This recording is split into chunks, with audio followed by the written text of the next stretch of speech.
আজকে আপনারা জানেন গত 15 বছরে প্রায় 16 লক্ষ কোটি টাকা পাচার হয়েছে।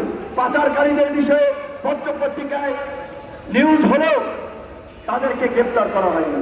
পরবর্তী রাজনৈতিক সরকার কি হবে আমরা জানি না, কিন্তু অন্তর্বর্তীকালীন সরকারকে বলবো তারা জনসমর্থনহীন সরকার না, জনগণের মতামত এবং ম্যান্ডেটেই কিন্তু এই সরকার গঠিত হয়েছে।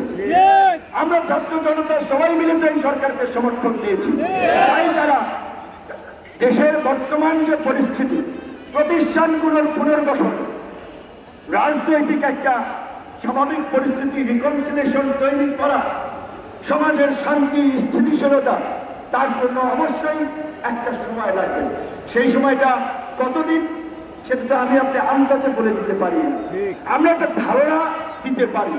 তবে নিশ্চয়ই যারা নির্বাচিত হয়েছেন অন্তর্বর্তীকালীন সরকারে, তারা এক্সাক্ট একটা খসড়া করে জাতির সামনে বললে আমাদের এই কাজগুলো করতে হয়, আমাদের এই সময়টা প্রয়োজন, সেই সময়টাকে আমরা দেব না?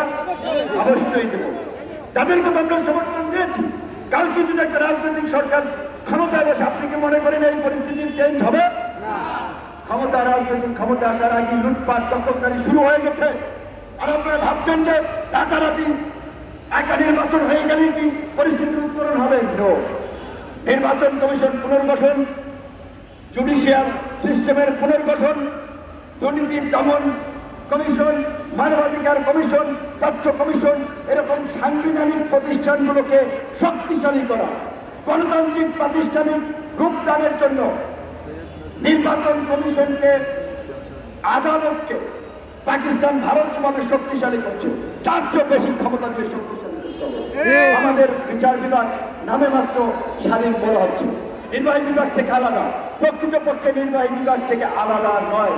কাজেই এই সুপ্রিম, আপনার উচ্চ আদালত, নিম্ন আদালতের যে নিয়োগ, তাদের আপনার বিরুদ্ধে শাস্তিমূলক পদক্ষেপ নেওয়া, যেটা সিনহা সাহেব কথা বলতে গিয়ে শেষ পর্যন্ত চাকরি হারিয়েছে, সেই বিষয়ে আমাদেরকে পদক্ষেপ, বিচারকদেরকে কারো মুখোপেক্ষী যেন থাকতে না হয়, তার জন্য একটা সময় লাগবে। এত অধৈর্য হয়ে আগে বিভ্রান্তি ছড়ালে, বিভ্রান্তিকর কথা বললেন, রাজনৈতিক মহলে মিশ্র প্রতিক্রিয়ার সৃষ্টি হবে, জাতি বিভ্রান্ত হবে।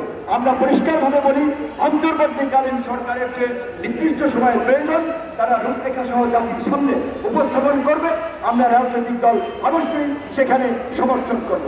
কথা হচ্ছে অন্তর্বর্তীকালীন সরকার হয়েছে, আগামীতে আমাদের প্রত্যাশা অনুযায়ী একটা অবাধ, সুষ্ঠু, নিরপেক্ষ নির্বাচন করবে, নির্বাচিত প্রতিনিধিদের কাছে ক্ষমতা হস্তান্তর করবে। কিন্তু গত 15 বছরে যেই প্রাচীরটা জনগণের উপরে নির্যাতন, নিপীড়ন, খুন চালিয়ে এই বাংলাদেশকে একটা নরকের বাংলাদেশে পরিণত করেছিল, তাদের কি হবে? প্রাচীর এবং প্রাচীরের দোষরদেরকে আইন করে নিষিদ্ধ করতে হবে। জার্মানিতে, নাৎসিরা, ইটালিতে এইভাবে যেভাবে নিষিদ্ধ হয়েছিল, পরিষ্কারভাবে এই ফ্যাসিস্ট শক্তি এবং তার দোষরদেরকেও নিষিদ্ধ করতে হবে।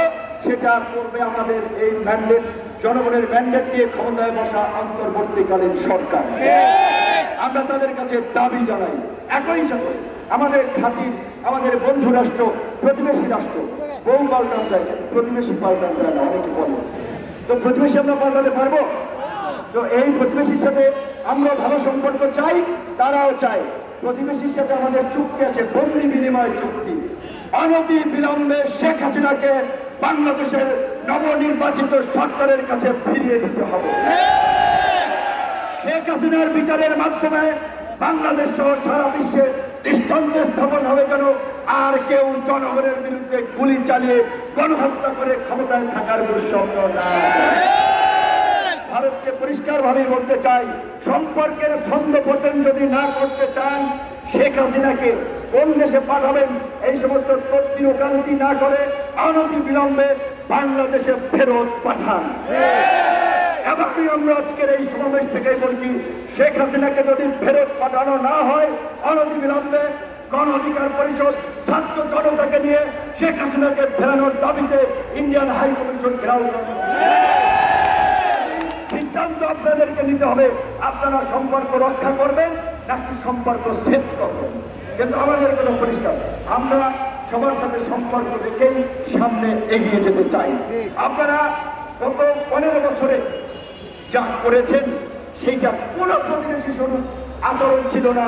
আপনারা এই দেশে শুধু প্রাচীর শক্তিকে ক্ষমতায় থাকা না, ভিন্ন মত এবং বিরোধীদের নির্মূল করার জন্য খুনের মতো জঘন্য ঘটনাগুলোকে আপনারা সমর্থন করেছেন এবং আপনারা আপনাদের এজেন্সি সহ এখানকার এজেন্সি জয়েন্টলি আপনারা খুন করেছেন যেই কারণেই সাংবাদিক কাজলকে বাংলাদেশ থেকে পাওয়া যায় ইন্ডিয়ান বর্ডারে।